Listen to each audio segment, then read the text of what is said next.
This podcast is brought to you by the School of Advanced Study, University of London. All of our podcasts are available from our website, www.sas.ac.uk.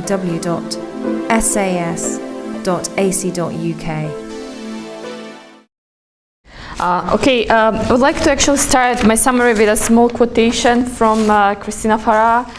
And it says, it's no longer possible to remain isolated. We work to adapt and to rebuild our path. Through living together, we can share the greater part of our pain. A mother alone is no longer enough for her children. No one knows that better than Domenica, Aksat, and me. Our mothers suffered from too much loneliness. Together we will make it. Children should be raised together. And I just wanted to kind of say thank you to all the participants in this session. It was a really lovely session where a lot of stories from different disciplines and from different kind of cultures and came together. And there are a lot of stories of migration, of personal experience of migration, what translation means and what it means to kind of reconcile two cultures together in a way.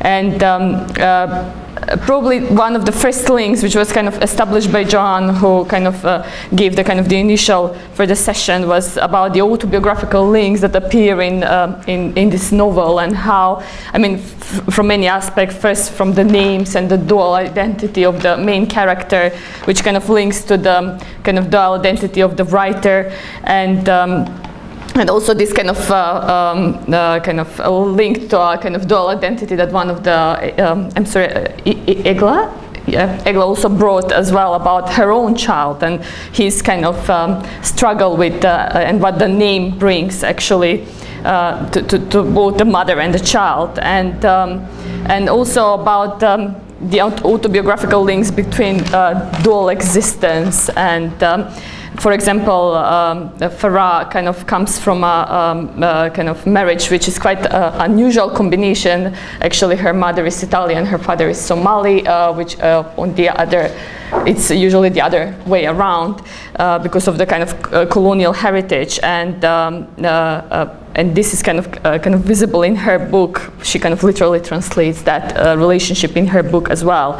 And this difference is practically marked on her body and marks her body. And we talked a lot about what does that mean, especially through kind of through the act of cutting, which is kind of in the paragraph that was given for all of us to read, which can kind of talk about how the difference of and the act of cutting is kind of talking about the colonial past of and the relationship between Italy and Somalia, and the history that on one hand wants to be forgotten by the Italians, but on the other hand can never be forgotten by the other side, and also. Still, also in the writing of Farah, it appeared that we are missing the voice of the mother, which kind of probably relates to what you were talking about Nancy. And but we also, there were a lot of suggestions as well. Do we miss the voice, or is the voice silent? Is the voice present in a different way? Practically, and in here actually a really interesting story came through about kind of the experience of refugees and what does it mean to be a refugee, and how the children actually take the role of the parents, which again kind of relates a lot to the writing of Farah, and how they kind of suddenly become kind of the voice of their parents. And I think that this kind of also links us to the metaphors that Joanna kindly offered, and then we kind of really discussed them on many levels. But and the kind of the difference between what is diaspora and what is exile, and the probably what relates best to Farah is that diaspora is something which kind of Joanna kindly offered diaspora as a broken necklace that have to be kind of put together again, and this kind of links to the first quotation that the motherhood is in a way kind of this mutual action that where for example in the novel Domenica and her cousin are kind of sharing somehow this role, and we through this we kind of answered somehow question number 10 about kind of what kind of literary techniques and effects are employed in the writing, and it was kind of really, there was an interesting discussion about the kind of anxiety strategy that Farah is using, and kind of just get to my notes.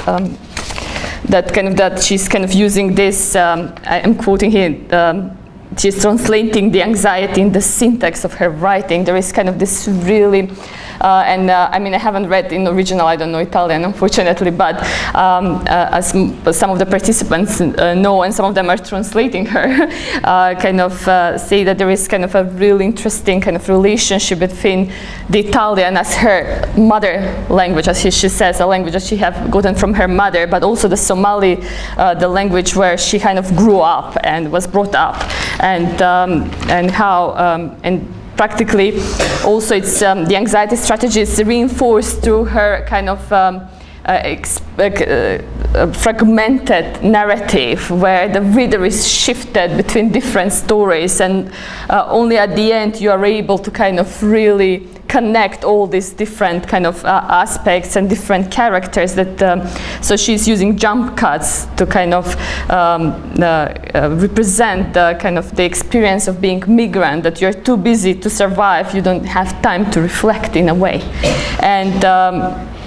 And I think that this kind of related as well to kind of how this is interdisciplinary. And I was talking actually how I was originally attracted to this book, because I come from drama background, and for me it was really interesting because actually this book is really performative, it's really dramatic, and it kind of have a lot of different characters, and probably uses techniques that are kind of more kind of familiar to people who are coming from drama or film background, and also there was a suggestion that actually have a lot of links to oral traditions, which are kind of again closely knitted with the Somali tradition of kind of oral storytelling.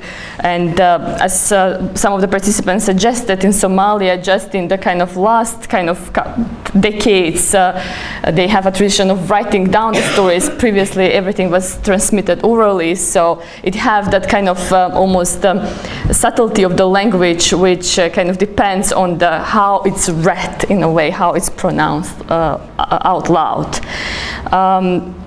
But also, although this book kind of addresses a lot of kind of really delicate issues, like the cutting and the decisions of how you transmit culture to your children through circumcision, we all kind of agree that actually it's a really positive book, and kind of discuss the question number 6, that it kind of employs a lot of positive strategies of how actually to survive in a new kind of, in a new environment, in a new community, and how things are brought together, especially through the relationship of Dominique and her cousin. And this kind of also was again connected to kind of some really current links that, or things that are happening in the Somali community in London. And finally, oddly enough, I think that we somehow touched upon question number 12, which is about what kind of relationships are there between literature and real life experience, because it was suggested that actually this is kind of missing father kind of relationship which appears in Farah writing is somehow paramount for post-capitalist crisis. And another text was kind of suggested about Life Apart. And can you please pronounce the name of the writer? Oh, yes, we talked about how the problems connected with, if you want, crisis model, to put it in very crude terms, are not only problems connected with migrants, but with our own situation. And so we mentioned this new novel. It's called A Life Apart. The author is Maria Pia Veladiano, and it's a novel that takes place in a completely different context, but that highlights in similar ways this sense of lack of male presence that is positive. So I don't know if I may Yes. No, I would perhaps Yeah, please. something after you. Yeah, you can, if you want, you can get up now. I'm almost finished. It just occurred to me that we, during our discussion, we also agreed that there is a great unwillingness in Italy to see and confront this colonial past. But it just occurred to me there is one of the few exceptions that there is also new work which was written by a Somali descendant on one of the immigrants and in collaboration with Warwick, which you might be familiar with. And it's a new book. It just I think was published a year ago, called Timera. Timera is the name of the protagonist, and her story is incredible, very readable, but very poignant as well. She's the daughter of a Somali man who becomes an anti-fascist partisan in the Italian resistance. And so one of the themes in the novel is his life, his completely forgotten life, her search for him, as well as all the history of colonialist domination and what that does to human relationships in the present. So it's perhaps one of the few exceptions to this unwillingness to see the colonial past that we agreed exists. So that's, and I think that, I wanted to kind of return back again at the kind of the solidarity and the kind of the woman's kind of trying to kind of weave these homogeneous communities. And again, it was kind of referred to refugee women that are kind of cherishing and maintaining the culture, although some negative examples were kind of, again, kind of pointed, especially the example of self-mutilation, and actually that being reinforced again through the kind of the mother network in refugee camps. So yes, that's